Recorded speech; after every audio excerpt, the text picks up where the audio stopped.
Bienvenue les amis, bienvenue sur la toile. Aujourd'hui, petit retour sur cette cérémonie des Oscars qui s'est déroulée le 24 janvier, en début d'année, et ça fait un petit moment déjà.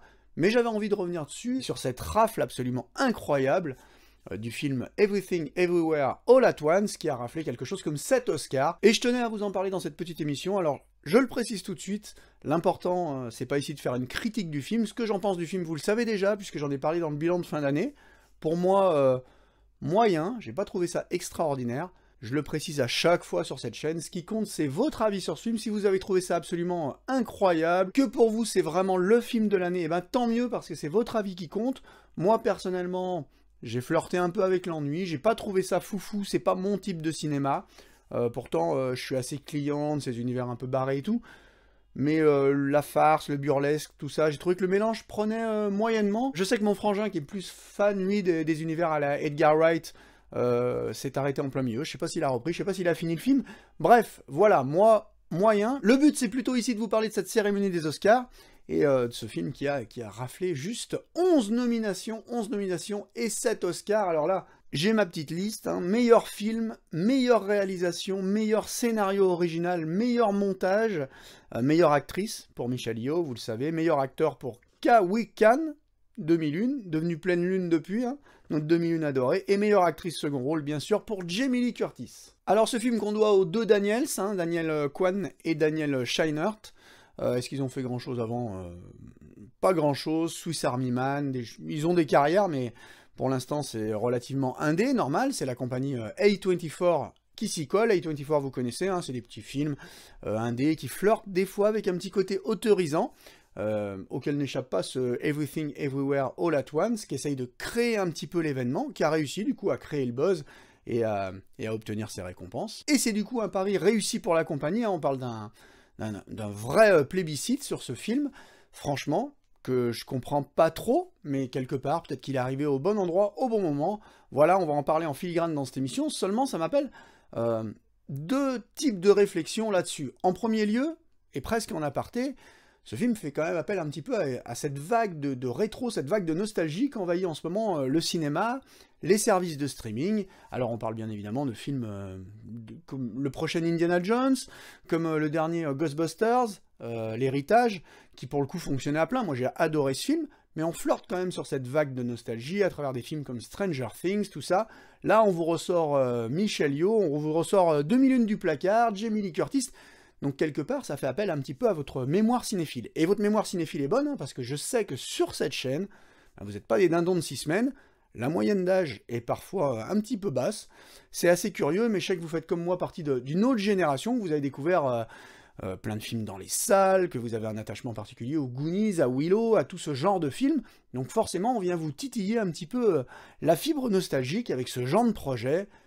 Michelle Yeoh, 2001, Jamie Lee Curtis, on tourne un peu l'œil. Qu'est-ce que c'est que ce film? Qu'est-ce que c'est que cette proposition? Nous, on est déjà convaincus, on va aller jeter un œil à ça dans les salles. Mais ça va parler aussi à la jeune génération, parce que la jeune génération, quand je vous parle de vague de rétro-nostalgie, il faut savoir qu'elle a été elle peut avoir l'impression des fois d'être mise un peu de côté. Vous serez surpris quand même de voir autour de vous, enfin moi autour de moi, j'ai des personnes jeunes, voire très jeunes, et certaines d'entre elles ont toujours pas vu un Indiana Jones. Quand je leur parle d'Indiana Jones, ouais, Indiana Jones, t'as pas vu Indiana Jones? Non, j'ai pas vu Indiana Jones, est-ce que t'as pas envie de les voir? Non, pas trop. Voilà, t'as vu les derniers Jurassic Park? Oui, mais on parle pas des Jurassic Park, on parle de Jurassic World, donc il faut quand même drainer un petit peu ce public, et notamment ce public de cinéphiles qui peut parfois avoir l'impression d'être mis de côté, d'avoir loupé quelque chose. Vous voyez, quand on parle des grands classiques du cinéma que vous et moi on a connus, ben, quelquefois on peut se retrouver à avoir l'impression d'avoir des discussions un petit peu élitistes.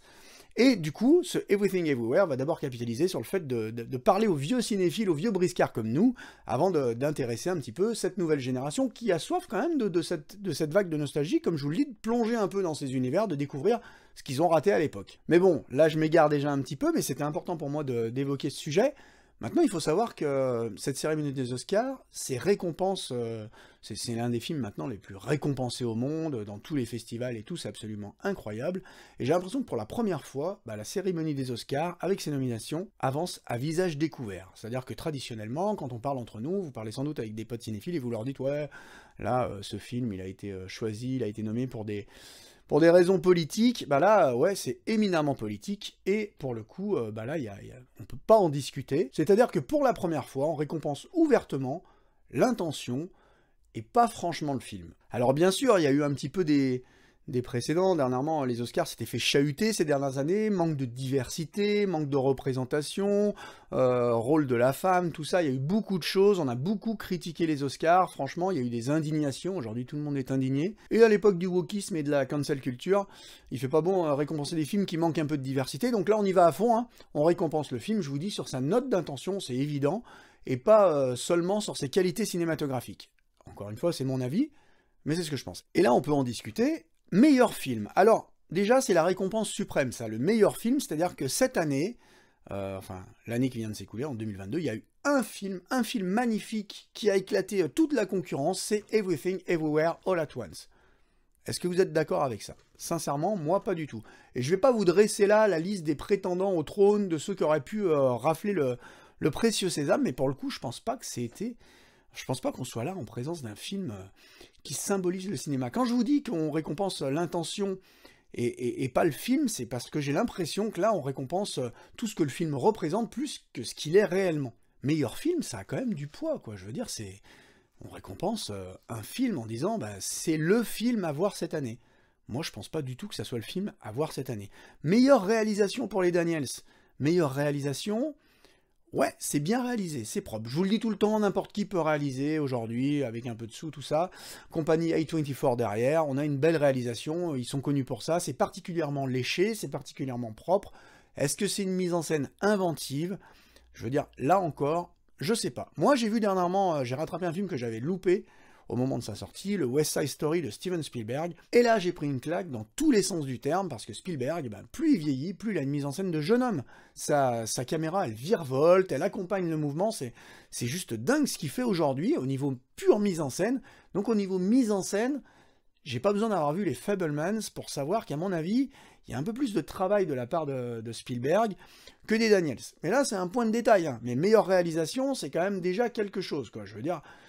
On attribue ça à ce film, alors on peut en discuter, meilleure réalisation, pourquoi pas. Il y a d'ailleurs le meilleur scénario original. Là, moi, j'ai quand même plus de mal. Le meilleur scénario original, c'est un film, je trouve que son scénar, il vole pas très haut, franchement. C'est typiquement le genre de film du moment, un film marketing. C'est-à-dire que vous avez un très bel emballage, c'est super beau, c'est plein de couleurs, c'est pop, c'est rythmé, il y a de la musique, il y a des acteurs qu'on aime bien. Mais ça raconte quoi? C'est super simple. Et en plus, c'est totalement dans l'air du temps, hein. En ce moment, l'ère des multiverses, tout ça, voilà, Marvel l'a fait, tout le monde le fait. On exploite ça dans un film un petit peu indé. C'est pas mal, ça fonctionne, mais enfin, on pille Matrix, on pille plein de films qui sont venus avant, je trouve pas que ça soit particulièrement original. Il y a plein de gens qui vont se dire, ouais, c'est super, c'est original, on n'a jamais vu ça. C'est complètement faux. On a déjà vu ça des dizaines de fois, des fois dans des toutes petites péloches, avec un brin plus d'inventivité. Je trouve pas que ça soit extraordinaire. Meilleur scénario original, je ne sais pas si c'est ce film-là, cette année, qui méritait ça. Meilleur montage. Là, c'est peut-être l'Oscar sur lequel je discuterai pas, parce que quand on a un film comme ça, avec des histoires de réalité imbriquées les unes dans les autres, meilleur montage, pourquoi pas, faut vraiment travailler son montage pour que ça fonctionne, et pour le coup, à l'écran, ça fonctionne. Ça n'a pas trop marché sur moi, mais ça fonctionne plus ou moins. Meilleure actrice, Michelle Yeoh. Et là, on rentre dans le vif du sujet, c'est-à-dire meilleure actrice, Michelle Yeoh, meilleur acteur, Ke-Huy Quan, je pense que j'écorche son prénom. Meilleure actrice dans un second rôle, Jamie Lee Curtis. Voilà. Est-ce que c'est mérité? Je pense que c'est un Oscar qui récompense plus la carrière que la prestation d'une actrice sur ce film-là. Alors, meilleure actrice Michelle Yeoh, franchement, si le film n'avait pas tout raflé comme ça, j'en discuterais même pas et je serais content pour elle. Et je suis content pour elle parce que c'est une actrice absolument incroyable. Moi, je l'ai découvert à vague des films de Hong Kong. C'est une actrice malaisienne. Elle est absolument incroyable. C'est aussi une actrice physique. Parce que physiquement, elle est là. Elle est dingue, hein, je veux dire, dans ses déplacements, sa fluidité, sa sensualité devant la caméra. Elle est bonne dans tous les films, même dans The Lady de Besson, qui n'est pas un grand film. Mais elle est toujours juste. Donc, elle a l'Oscar, je suis content pour elle. Est-ce que cette année, c'était la meilleure actrice? Je sais pas, mais ça passe. Meilleur acteur, Ke-Huy Quan, qui livre une très belle prestation. C'est-à-dire que j'ai trouvé que sa prestation dans le film était habitée, vraiment. Il y avait beaucoup d'émotions, il est très très bien. Donc là, il y a, encore une fois, pas de discussion. Mais meilleur acteur, il a fait sa prestation. Il a fait son rôle, voilà. C'est un mec qui a rien fait quand même. Hein. 84-85, 2001 dans le Indiana Jones 2, puis il joue dans les Goonies, donc en 84-85, et depuis il a rien fait. Je crois qu'à ses crédits IMDb, il a quelque chose comme 19 titres. Il a vraiment pas fait grand-chose. C'est une espèce de semi-carrière, comme ça, il vivote. Voilà, il arrive là, il est récompensé pour ce rôle. Là encore, on peut en discuter, vous pouvez avoir votre avis. Je suis pas sûr que dans la catégorie meilleur acteur, alors meilleur acteur dans un second rôle, hein, je crois, parce que le meilleur acteur a été attribué, là pour le coup c'était mérité, à Brendan Fraser dans The Whale, mais c'est pareil, ça sent le politique, quoi. Je suis pas sûr que ça soit lui qui aurait été franchement remarqué en temps normal, il y a 5 ans, peut-être que, voilà, il aurait été content du succès du film.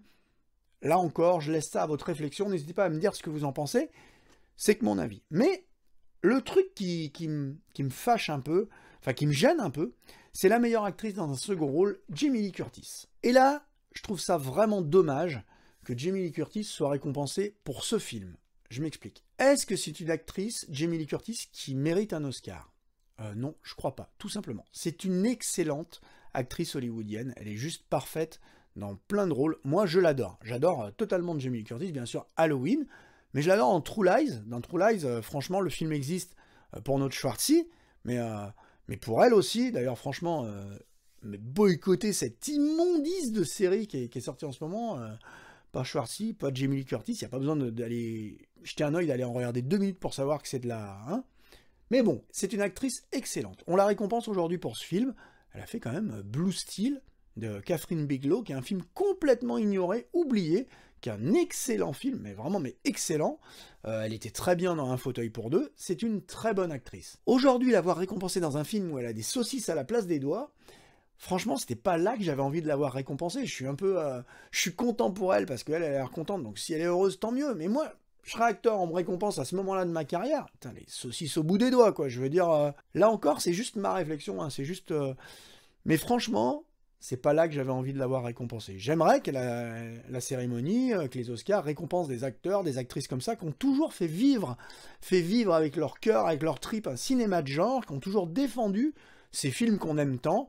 Là, on la récompense. Je suis pas sûr qu'on la récompense pour le bon film. Là encore, c'est mon avis. Et du coup, ça m'amène sur mon second point, qui est qu'aujourd'hui, on récompense un cinéma du jetable. On s'adapte à notre époque.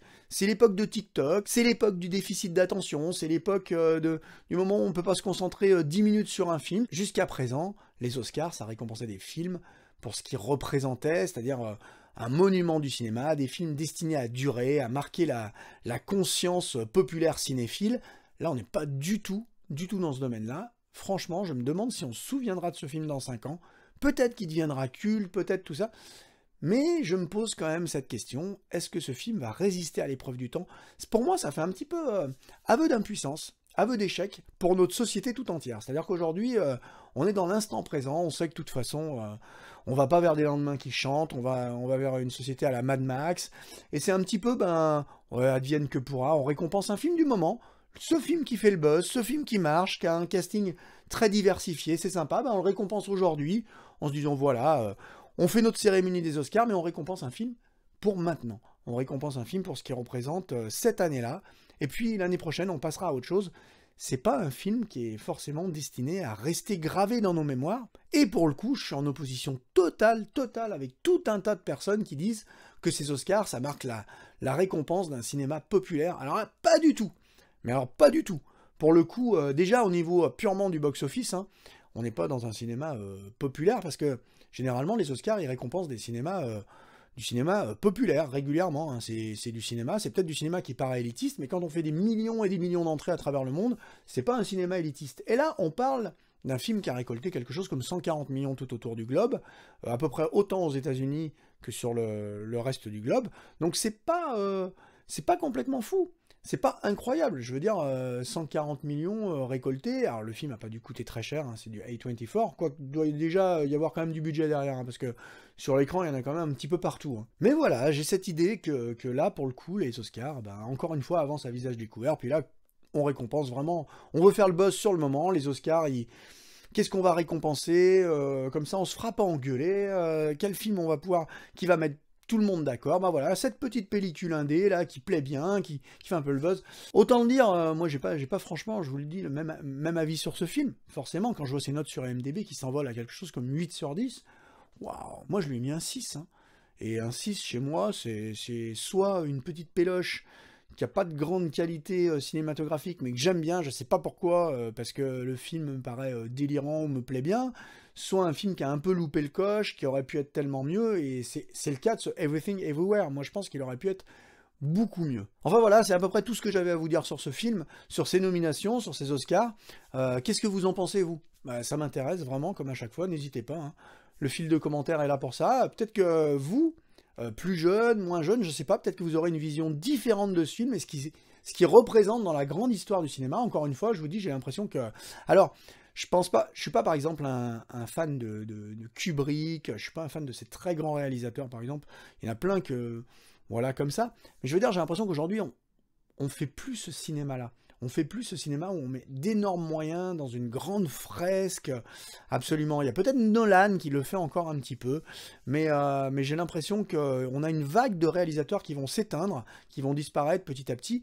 Spielberg, quand même, ces deux derniers films, je vous parlais de Spielberg, hein, West Side Story et The Fabelmans. The Fabelmans, c'est son flop, c'est le flop le plus cinglant de sa carrière, je crois, pour un film qui revisite l'histoire du cinéma, une lettre d'amour au cinéma, comme l'ont dit beaucoup de gens. Moi, j'ai pas vu. Mais bon, je vous dis, j'ai rattrapé en retard West Side Story, je rattraperai Fabelmans plus tard. Mais voilà, j'ai l'impression qu'on fait plus cette trempe de réalisateur, on récompense plus des œuvres comme ça, qu'on se dit, waouh, ce film, il est complètement dingue, il va rester dans l'histoire du cinéma, gravé dans les grandes pages de la cinéphilie moderne. Pas du tout, voilà, on récompense une petite péloche, somme toute, c'est un film très modeste. C'est pas forcément un mal, franchement, on peut avoir de bonnes surprises en récompensant un film qui est sorti de nulle part. Je suis pas sûr que c'était le film qui méritait ça, comme ça, 11 nominations, 7 Oscars, je trouve ça un peu démesuré. Voilà, mais là encore, n'hésitez pas à me dire ce que vous en pensez. Moi, je reviens très vite, je sais que j'ai été un petit peu en off, là, j'ai été un petit peu noyé, mais je m'en sors. Donc là, vous allez avoir à nouveau plus d'émissions, promis, je vais essayer d'être plus régulier.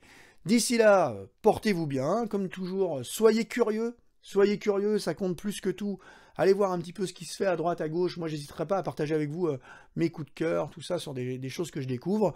Et puis, bah voilà, profitez de tout, sans excès ou avec excès, hein, pourquoi se priver. Et moi, je vous dis à la prochaine, sur cette même chaîne. Ciao!